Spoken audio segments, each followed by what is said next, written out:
شکور ابو غزالہ فلسطین میں پیدا ہوا، وہاں پلا بڑھا، تعلیم حاصل کی، لیکن پھر حالات نے ایسی کروٹ بدلی کہ 1948 میں اس کو اپنا وطن چھوڑ کر سعودی عرب کی طرف ہجرت کرنا پڑی۔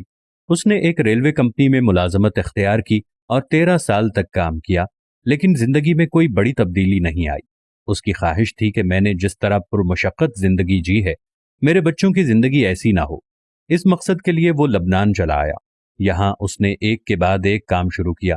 10 مختلف کاروباروں میں سے کبھی وہ کامیاب ہوا اور کبھی ناکام۔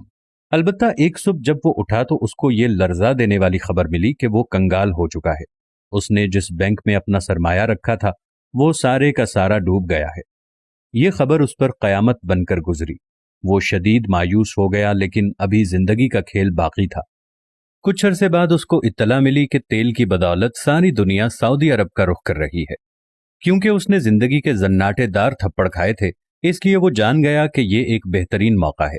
وہ جدہ آیا اور حالات کا جائزہ لیا تو معلوم ہوا کہ باہر سے آنے والے لوگ عربوں کی طرح کھجور اور اونٹنی کے دودھ کے ساتھ خشک روٹی کھانے کے عادی نہیں ہیں۔ انہیں ماڈرن خوراک چاہیے جو سستی بھی ہو اور لذیذ بھی۔ اس نے ایک مشہور کمپنی کی ایجنسی خریدی اور فرائیڈ چکن کا کام شروع کیا۔ دکان میں بجلی نہ ہونے کے باوجود بھی اگلے 2 سالوں تک اس نے نہ دن دیکھا نہ رات، اور خوب محنت کی۔ وہ رات کو 12 بجے تھکا ہارا گھر لوٹتا تو اس کے لباس سے تیل کی بو آ رہی ہوتی، لیکن اس سے زیادہ وہ اس بات پر پریشان تھا کہ سخت محنت کے باوجود بھی فروخت اچھی نہیں ہو رہی تھی۔ اسی دوران اس پر یہ خوفناک انکشاف بھی ہوا کہ وہ کینسر کے مرض میں مبتلا ہو چکا ہے، لیکن اس بات کو اس نے اپنے اعصاب پر سوار نہ کیا اور جی جان سے محنت کرتا رہا۔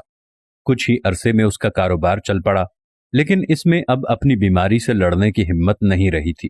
چنانچہ 1976 کو وہ اس دار فانی سے کوچ کر گیا۔ شکور ابو غزالہ کی وفات کے کچھ عرصے بعد ایک دن اس کے بیٹے کو فون آیا۔ دوسری جانب ریستوران کا مینیجر تھا جو بتا رہا تھا کہ سر، مدینہ روڈ والے ریسٹورانٹ کا آج افتتاح ہے، لیکن ریسٹورانٹ کھلنے سے پہلے ہی گاہکوں کی 100 میٹر طویل لائن لگ چکی ہے جو ہمارے فرائیڈ چکن کے لیے بےتاب ہیں۔ آپ کو اگر سعودی عرب جانے کا اتفاق ہوا ہو تو آپ نے وہاں کی مشہور سوغات البیک کا مزہ ضرور چکھا ہوگا۔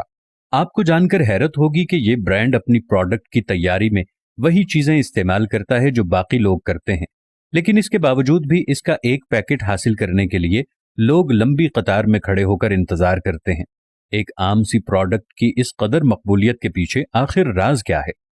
آج کی اس ویڈیو میں آپ کے سامنے وہ نکات پیش کریں گے جس پر اس کمپنی کی لیڈرشپ عمل پیرا ہے، اور اسی کی بدولت 120 برانچز کے ساتھ ساتھ آج یہ عرب ممالک کا مقبول ترین فوڈ بن چکا ہے۔ اس فوڈ برانڈ کے بانی شکور ابو غزالہ نے اللہ کو اپنے بزنس میں پارٹنر بنا لیا تھا۔ رات کو وہ جب دن بھر کا حساب کتاب کرنے بیٹھتا تو جس قدر پیکٹس فروخت ہوتے، فی پیکٹ وہ 1 ریال صدقہ کرتا۔ اگلے دن بزنس دگنا ہوتا اور وہ صدقہ بھی دگنا کر دیتا۔ جیسے جیسے اس کا کاروبار بڑھتا گیا، اس کے صدقے کی مقدار بھی بڑھتی گئی۔ پھر یہ اس قدر بڑی رقم بن گئی تھی کہ کئی سارے خیراتی ادارے اس رقم پر چلنے لگے۔ 1976 میں جب ابو غزالہ کا جنازہ اٹھا تو اس کی اولاد کے ساتھ ساتھ یہ ادارے بھی یتیم ہو گئے۔ باپ کی وفات کے بعد جب اس کے بیٹوں کو اس خفیہ پارٹنرشپ کا پتہ چلا تو انہوں نے اس روایت کو برقرار رکھنے بلکہ فی پیکٹ 2 ریال صدقہ کرنے کا فیصلہ کیا، اور پھر اللہ تعالیٰ کے ساتھ شراکت داری کی برکت سے مختصر عرصے میں یہ برانڈ دنیا بھر میں مشہور و معروف ہو گیا۔ جی ہاں، یہ البیک کی بات ہو رہی ہے۔ جو سعودی عرب گیا ہے اس کو اس بارے میں ضرور پتا ہوگا۔